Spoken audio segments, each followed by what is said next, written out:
Hello and welcome to the Black Hat Bushcraft channel. Today I wanted to have a quick discussion and a brief show and tell of the first aid kit that I always carry with me in my pack. Whether I'm going out for a day trip or a simple overnighter or even 2 to 3 days in the woods, this is the simple first aid kit that I'm always going to be carrying with me.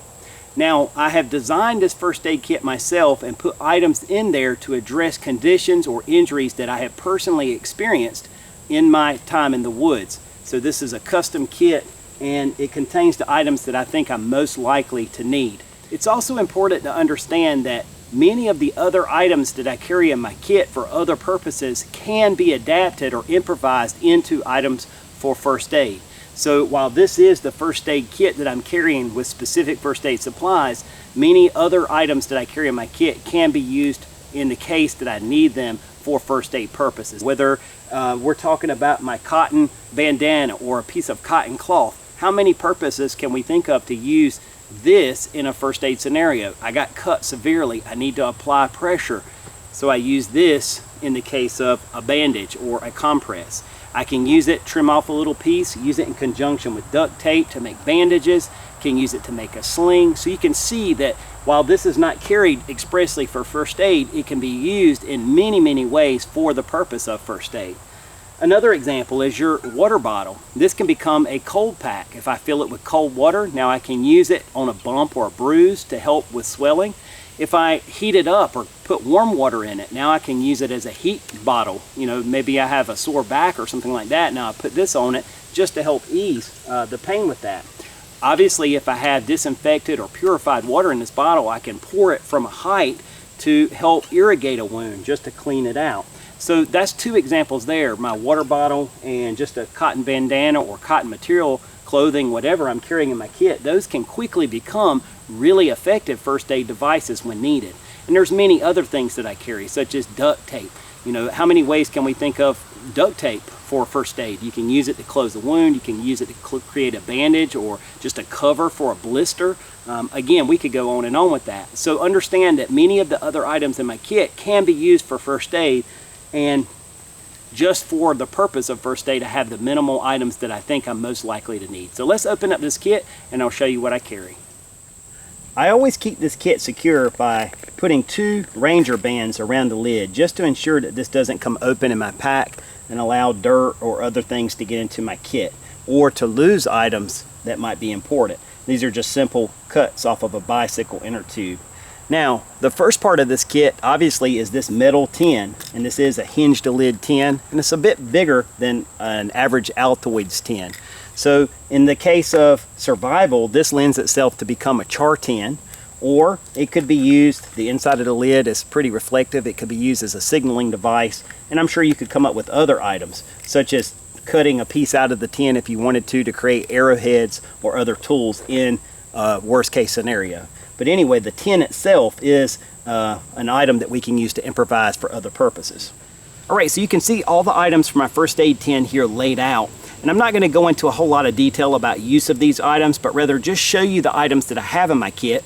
And I'm sure there's a lot of people who are not currently carrying first aid supplies in their backpack, so this would be just to give you some ideas of things you may want to include in your kit.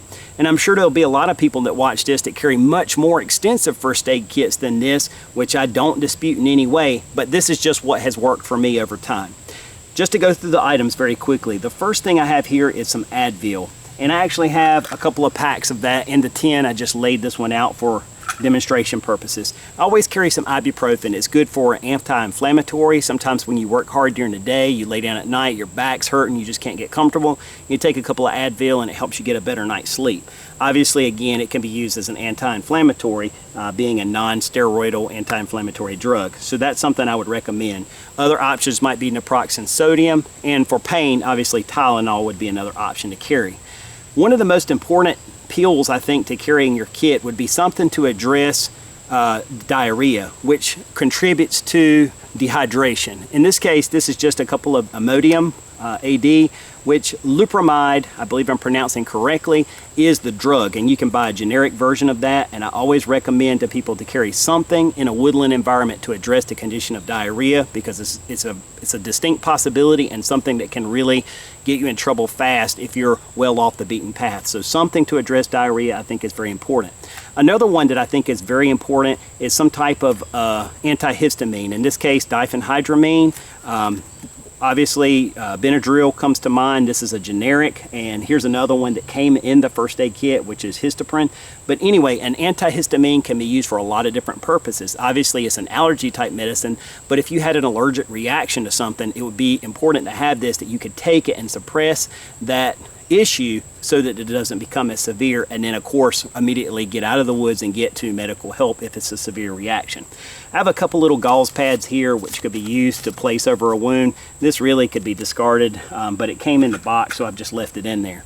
This one is a prescription medication for me, and it's actually not a prescription, it's over-the-counter Prevacid, but I carry 3 days worth of acid reflux medicine because it's something that I suffer from. So any condition that you take a prescription medicine for, I recommend carrying 72 hours or 3 days worth, or if you're going on an extended period, enough to cover you for that period of time.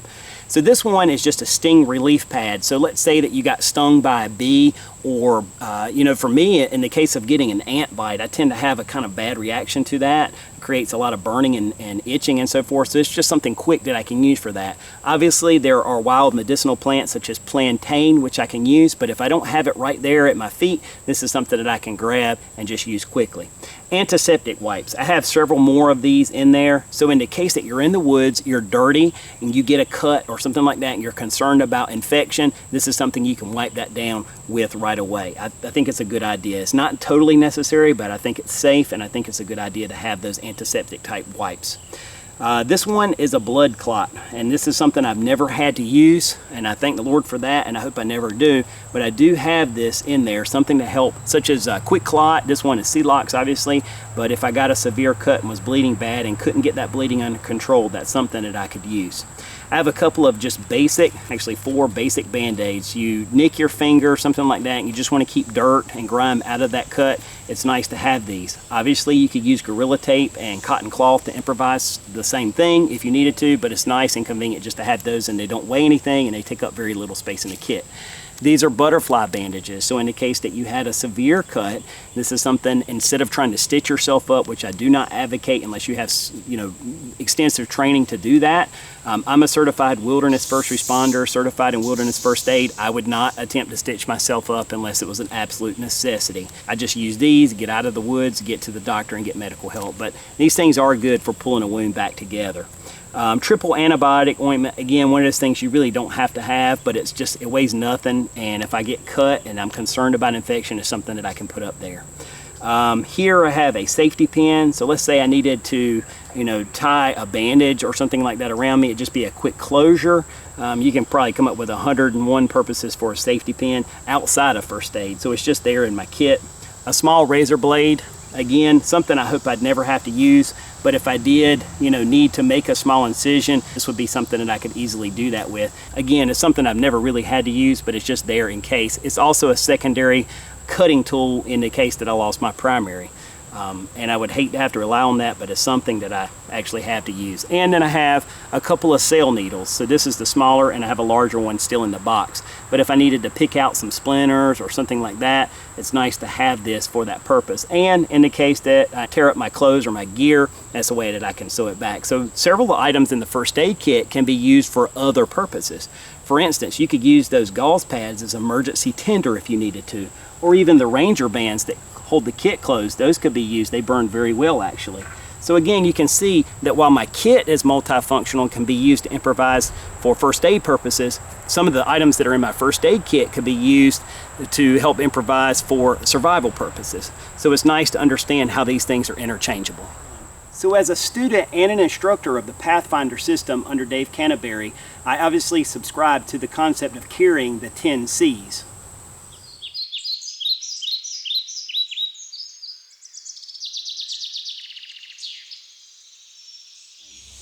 In all of the wilderness first aid classes that are taught at the Pathfinder School, it's always emphasized that the 10C items that we always carry can be utilized for the purpose of first aid if needed.